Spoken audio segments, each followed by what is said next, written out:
The issue that's been cropping up again for the past couple of decades is at the other end of the scale. Up to 2 decades ago, we had never detected with any certainty any planets outside the solar system. We now have. We've detected dozens of planets beyond the solar system. We haven't seen them for the most part. We're looking at the Milky Way right here. We're looking. This image is just sort of a wide view of the Milky Way. The Milky Way has millions of stars. So all of these stars in here could all conceivably have planets.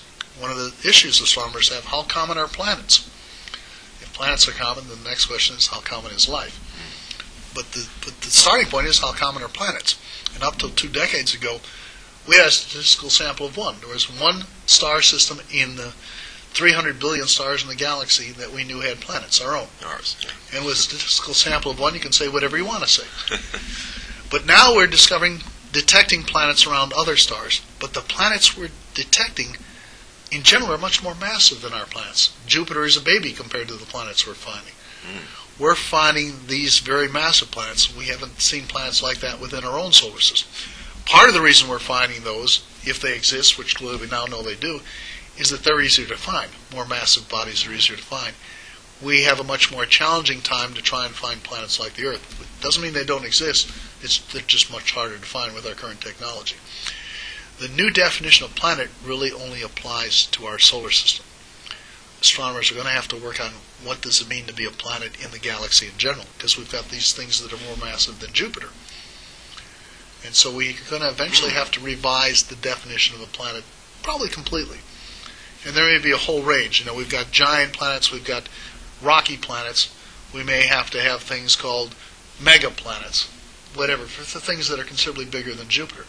The other puzzling thing about these new ones that have been discovered, many of them are very close to their stars. Jupiter is quite a distance away. Takes 10 years or more to go around the sun. These things go around their stars in the matter of a few weeks in some cases, because they're very close. Closer in around the star you are, the faster you go around it.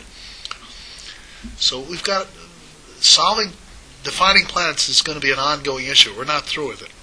I don't think we're going to. Pluto might be brought in, but it is my opinion, from a strictly astronomical, scientific perspective, Pluto need not be labeled a planet. If it were discovered today, we would not label it a planet. And just because it's been there for 80 years or whatnot as a planet, doesn't mean we have to keep it. We'll just relabel it. It's still there. It hasn't changed. Its influence is as little or as much as it always was. It's still an object of great interest to astronomers, but we just don't call it a planet. So how close is our other friend here to being labeled a planet? Or hasn't been? No, there's no interest in labeling it a planet. Or even a minor planet? Well, minor planet has been reserved at this point for the asteroid belt objects. They're coming up with new names for these things. They're calling them dwarf planets. They do have a label. They're calling them dwarf planets. So was this Planet X that was in the hoopla a couple of years back? Was that the one they found that said, this is our one called Planet X? Planet X, which is the 10th planet, there have been claims for having discovered a 10th planet on and off through the years. They've never borne fruition in terms of what it was supposed to be. This one wasn't discovered because of any previous search. Okay. It was discovered because people were beginning to study the Kuiper Belt object, with more and more objects being discovered there. And so, no, there could be another planet out there, but this isn't that category. This is just the category of somewhat bigger than Pluto. It's not even twice as massive as Pluto. So it's a Pluto.